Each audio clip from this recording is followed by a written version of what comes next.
Hello everyone, Ranjita here. Welcome back to my channel. Today I am here with a tutorial on how to make corner bookmarks.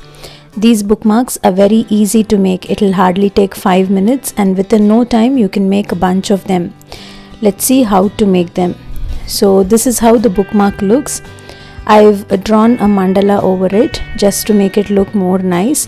If you have little kids making them, you can make them stick their favorite pictures, or you can make them turn it into their favorite characters also. But this is how the corner bookmark stays. It is rounded in one corner. You can also turn it into a heart or whatever shape you like.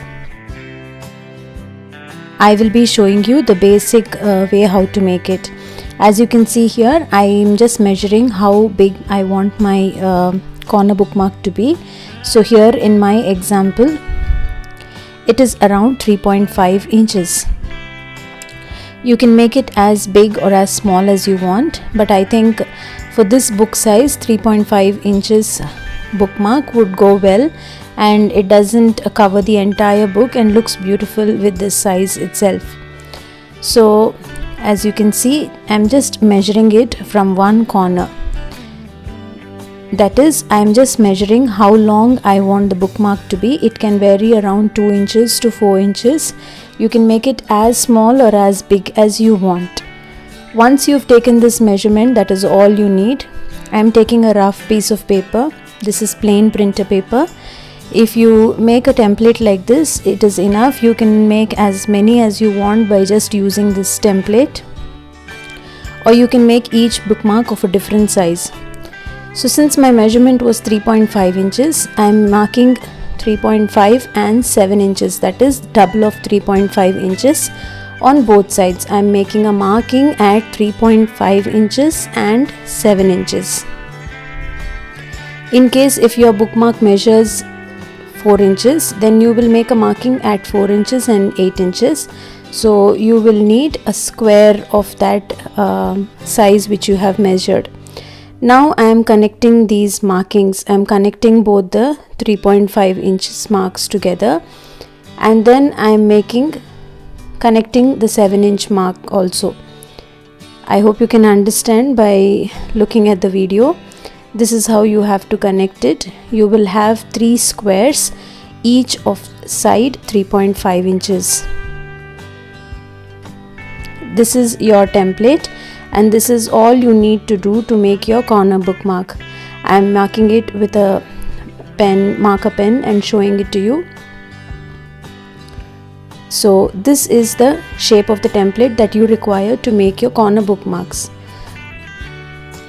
Each side of this square measures the measurement that we have made. So since our bookmark size was 3.5 inches, so each side of the square will be 3.5 inches. Now these two corner squares, I am marking a diagonal like this, and I am cutting off this portion. Very easy. Once you get a hang of it and once you have a template like this, you can make as many as you want within no time. So now I'll go ahead and cut off these outer 2 triangles and then the remaining outline that I have drawn. Very easy. Once you get a hang of it and once you have the template ready, you can make as many bookmarks as you want within no time. You do not have to measure it every time if you want to make it in standard sizes. If you want to make it in different sizes also, it's quite easy. All you need is the measurement of your bookmark. So you will be left out with a shape like this, a diamond with 2 pointed triangles underneath. That is all. Your bookmark is ready. Now to give it a little more shape, what I am doing is I am just rounding off the corner here. If you do not want to round off the corners, you can turn this corner into a heart shape, or you can turn it into a funny animal face or anything, or whatever you want. The lines that are there, I am folding the 2 triangles over the lines here like this, and I will glue them here. I hope you can understand. This will form a pocket like this into which you can insert your pages. As you can see here, this is how your corner bookmark is. Very quick and easy tutorial. It's now that your kids are spending more time with books I think making a bunch of these will always be handy. Once I have finished making the bookmark, I converted them into a corner bookmark with a mandala over it. You can customize it as you like. You can turn them into cute animals or cute shapes. I hope you like this quick tutorial. Thank you so much for stopping by. Also, do consider subscribing to my channel if you haven't done it yet, and do follow me on my social media for more such card making and craft tutorials. The links are given in the description box below. Thank you.